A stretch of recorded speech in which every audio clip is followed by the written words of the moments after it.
Now we want to talk about the types of intermolecular forces. We already established the idea of what the importance of intermolecular forces, what they are, and we said that they're always attractive and they're based around interactions between positive and negative charges. And that what underlies the positive and negative charges on a molecule is the polarity of that molecule. Is the molecule polar or not? So it's going to be really important that we know how to do that moving forward. Participation 116, question 1. Classify each compound as polar or nonpolar. A, I have HF, B, I have H2O, and C, I have C2H6. So for each of those, A, B, and C, each molecule, I would like you to tell me whether or not it is polar or nonpolar. This is the first question on participation 116, due Friday, January 16th at 11:59 p.m. over on Blackboard. The link to the assignment is right below the document where there's the links to these videos. Again, classify each compound as polar or nonpolar. A is HF, B is H2O, and C is C2H6. So this first question has 3 parts, A, B, C. I want to know whether or not each of those compounds are polar or nonpolar. You'll note I'm not asking you to explain. I'm just looking for, is it polar or nonpolar?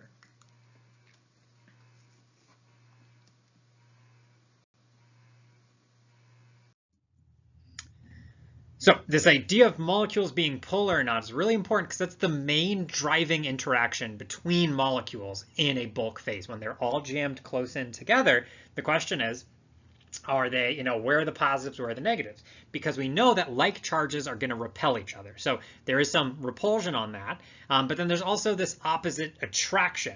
And so what the molecules do is they don't just all jam together and take whatever. The molecules rearrange themselves, right? Pointing opposite ends at each other. And so these are called dipole-dipole interactions. So these are the attractive interactions between molecules because they are polar.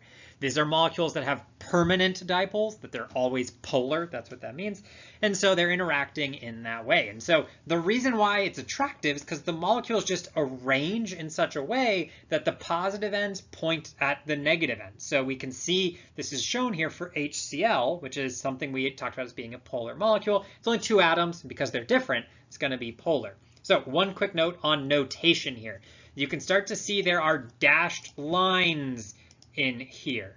Dashed lines mean it's an intermolecular interaction. We are going to reserve solid lines for chemical bonds. So the solid line, the hyphens in between the hydrogen and the chlorine, that indicates that those molecules are bonded together. Then the dashes just imply what interactions there are between different molecules. So they're always going to be dashed for intermolecular forces. So this is just 5 molecules. You can see they're kind of arranged such that the plus is lined up with the negative.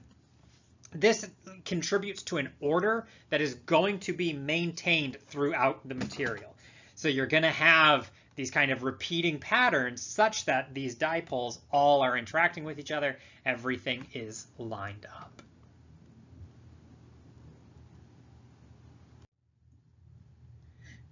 Our second type of intermolecular interaction then is called the hydrogen bond. And I'm going to tell you right now, hydrogen bonds have a confusing naming convention. There is no getting around it. It just is confusing. So we just want to be careful whenever we're thinking, we're talking about it. We should kind of always have in the back of our mind, let's be careful when we're talking about these. So hydrogen bonds are still dipole-dipole, still the interaction of dipoles, but importantly, they're interaction between bond dipoles, not entire molecules anymore. A dipole-dipole was, the positive side of the molecule, negative side of the molecule. Here we're looking at bonds. And so this molecule right here, these are water molecules. And so what's going on, the hydrogen bond is the intermolecular force. So this right here, that is linking these 2 molecules. You can see the positive on the hydrogen is with the negative touching the negative on the oxygen or interacting with. That intermolecular force is made possible because of this covalent bond between the hydrogen and the oxygen. And so this can happen anytime you have a hydrogen atom that is covalently bonded to oxygen, nitrogen, or fluorine. Okay, and so some of the naming convention that we're talking about, this is a covalent bond featuring hydrogen. Because that covalent bond is to an oxygen atom, you can form the intermolecular force that is a hydrogen bond. So hydrogen is an important part, but the hydrogen bond is an intermolecular force. It's not a covalent bond. This is an old-timey kind of naming system that's just stuck around. And you'll note it's still positive, linked up with negative. The reason why these get a special name is that these are particularly strong, particularly important. You'll notice water is here. Remember, water is a very important molecule. We want to remember, if you remember one thing about polarity, that water is polar. If you remember one thing about hydrogen bonds, it's the fact that water can form hydrogen bonds. What's special about oxygen, nitrogen, fluorine? Well, if you remember based on our periodic trends, if you look at the periodic table, those are all near the top right of the table. And so there's a couple trends that they're near the extreme of. First is the extreme of electronegativity. If you remember, fluorine is the most electronegative, so that's really important here. So that what that means is that these are slightly negative and slightly positive, but they're a bit more slightly than your average dipole. These are quite large dipoles that we're dealing with. These are pretty big charge separations. The other very important thing is that O and F are small. If you remember atomic radius, you get smaller as you go to the top right of the table. So helium's the smallest atom, but it doesn't form bonds. But so nitrogen, oxygen, fluorine are really small. What that means is that this distance between the positive and negative is relatively short. So strong charges, short distance makes for very strong interactions. And so these molecules are going to interact in such a way that maximizes those interactions. So just like dipole-dipole, that molecules would arrange their positive and negative. In the case of hydrogen bondings, these molecules are going to arrange these individual bonds to line up in such a way that they get these sorts of interactions. And these are particularly strong interactions that hold these molecules together. And so because they can get really close, they do and maintain that. As you'll note, like chlorine is really electronegative. It's right below fluorine in the periodic table, but it's big. It's quite a bit bigger than fluorine. You just can't get close together. You can't really get that strong interaction between molecules, even though the charge separation is quite large. So if we want to know whether or not a molecule can form hydrogen bonds, it's all based around the Lewis structure. And what you are looking for is not just hydrogen and oxygen in the molecule, but they need to be explicitly connected to each other. I have oxygen in this molecule, and I have plenty of hydrogen atoms, but importantly, the hydrogen atoms are not covalently bonded to the oxygen. Therefore, this molecule cannot form hydrogen bonds. If that hydrogen is directly covalently bonded to the oxygen, they are sharing electrons, they are unequally sharing electrons, that allows for the formation of hydrogen bonds. So when we look at just the overall molecular formula, we can't diagnose whether or not a molecule can form hydrogen bonds. We would need to look at the Lewis structure. How are the atoms arranged? How are they connected together? And that's going to inform whether or not we can form hydrogen bonds. Let's look at an example. Which of the following molecules is capable of forming hydrogen bonds? If it can, draw two molecules forming that hydrogen bond. If we want to know anything about intermolecular forces about a compound, we always want to start with drawing the Lewis structure.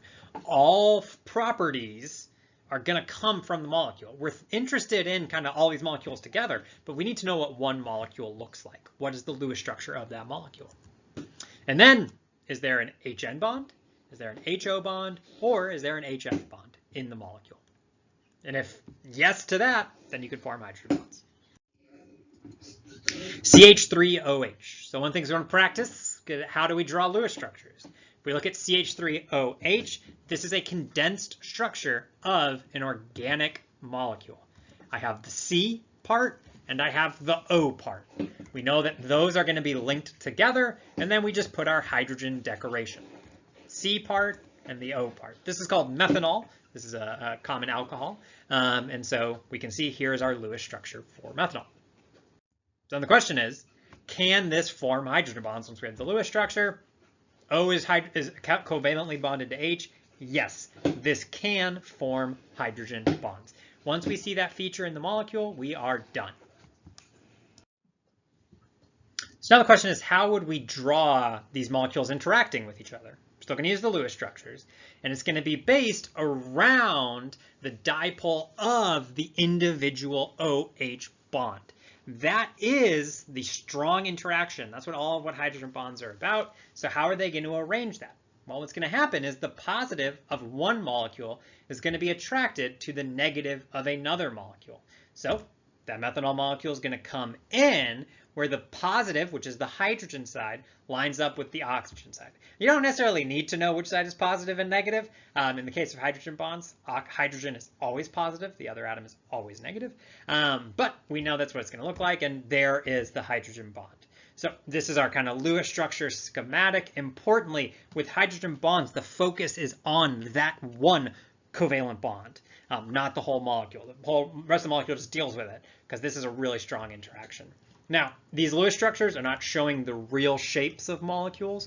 We know that the oxygen is actually in a bent local geometry where, it's got the lone pairs taking up space that are important. So they're kind of at a bent angle. And so what ends up happening is you have multiple kind of linkages together. So you can kind of see this molecule, the hydrogen bond kind of comes up to that molecule. You get a link up to that molecule, and you get a link up to that molecule. They're just kind of moving along, shuffling and kind of through there, and you get these kind of chains of molecules where all of these hydrogens are kind of linking in together.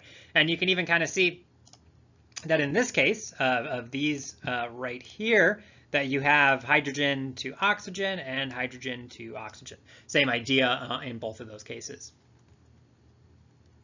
And that's fine. They're all linking in together. It's just positive to negative.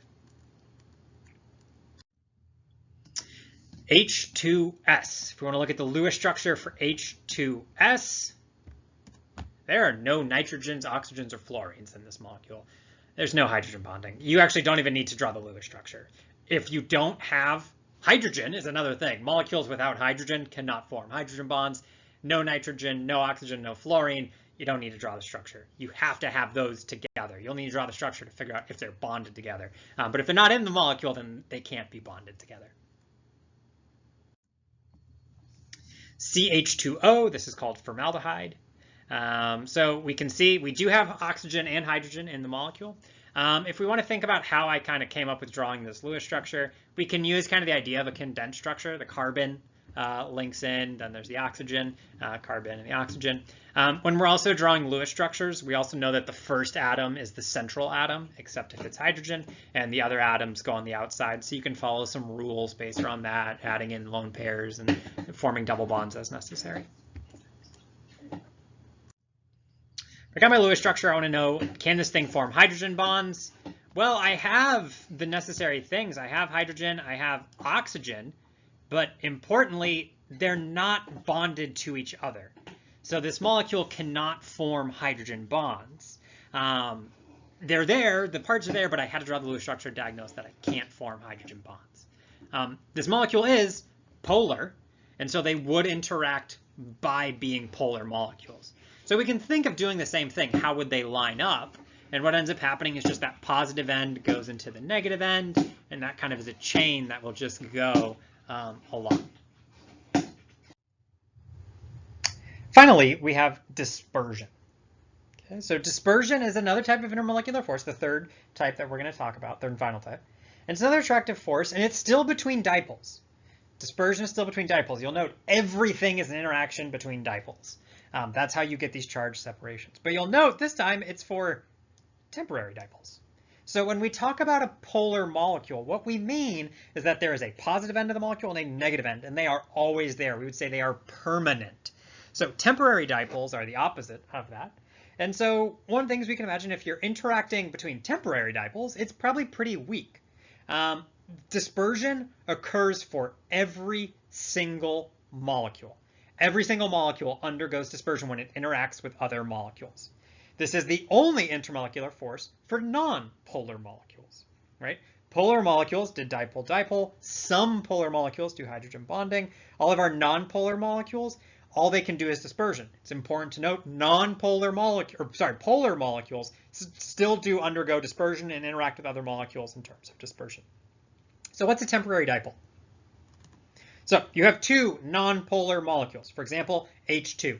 It's just two hydrogen atoms. They're the same atom. So the polarity of the molecule is based on the polarity of the bond. So boom, nonpolar molecules. We would not expect them to interact with each other by dipole-dipole because there's no permanent dipole. But the molecules around one of the molecules, can undergo what's called polarization. They form an instantaneous dipole. Okay? Instantaneous, if you think about that word, in an instant, they form a dipole. This is because, right, electrons are freely moving around a molecule, and what happened in this case is normally they're equally distributed, but you got kind of a traffic jam. There's more electrons over here. That means there are less electrons over here. There's a positive end of this molecule and a negative end of this molecule. It's not caused by any sort of underlying electronegativity. There's no underlying electronegativity or kind of pulls that's underlying this. It's instead random chance. It just boom, happened in an instant.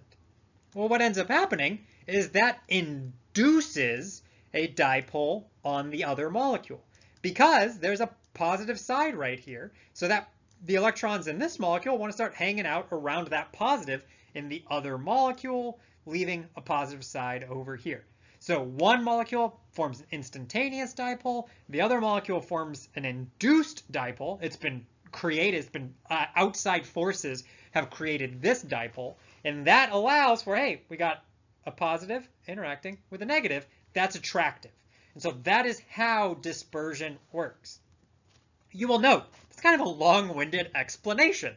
It requires multiple probabilities. You have to have the instantaneous occurrence of this creation of a dipole, and then there has to be another molecule nearby that can be induced in order for dispersion to occur. It does happen. If you think about, there's a lot of molecules in a bulk phase. They got multiple electrons.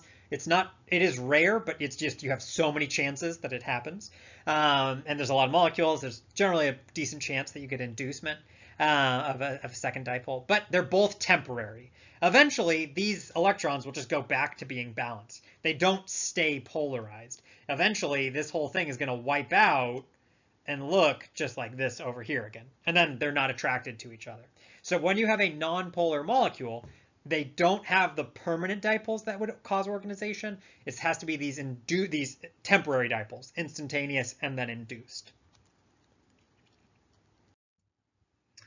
All right, so all of these kind of intermolecular forces we can arrange based off of the relative strength. The weakest are these dispersion forces. You'll see it says London here. Other places you'll see van der Waals. Those are names of scientists who came up with these. I'm just going to call them dispersion forces to be neutral. I'm not going to pick who came up with them first. But they're the weakest. And there's the energy scale over here. This is in kilocalories per mole. Bigger numbers mean stronger interaction. So dispersion, pretty weak. Dipole-dipole, we kind of continue with our next highest. Strongest, we're moving up kind of in an order of magnitude, higher in dipole-dipole interactions.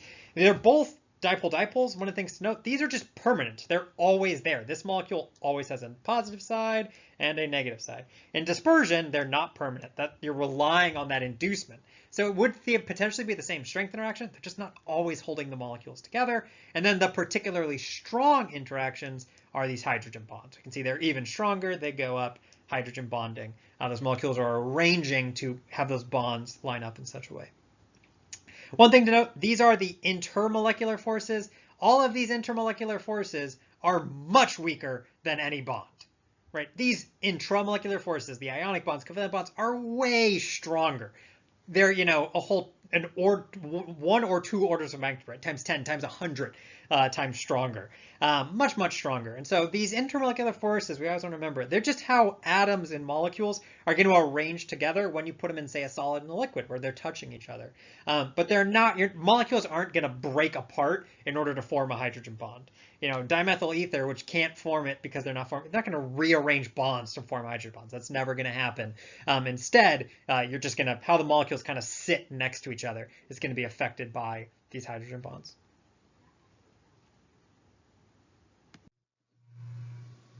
All right, we got our first participation question in this video. Participation 116 is what we're looking for questions on. It's going to be due Friday the 16th. Midweek 1 homework will be due on Saturday. I'll run active. That will cover both sets of videos for the week. And then endothermic versus exothermic post-lab is due Sunday. You did the lab yesterday, and then you're going to analyze the results and work on that post-lab assignment. That'll be over on Blackboard. If you have any questions about how to do any of these assignments, please don't hesitate to reach out. Otherwise, we're just getting started. One video down, plenty more to go on this set. See you in the next one.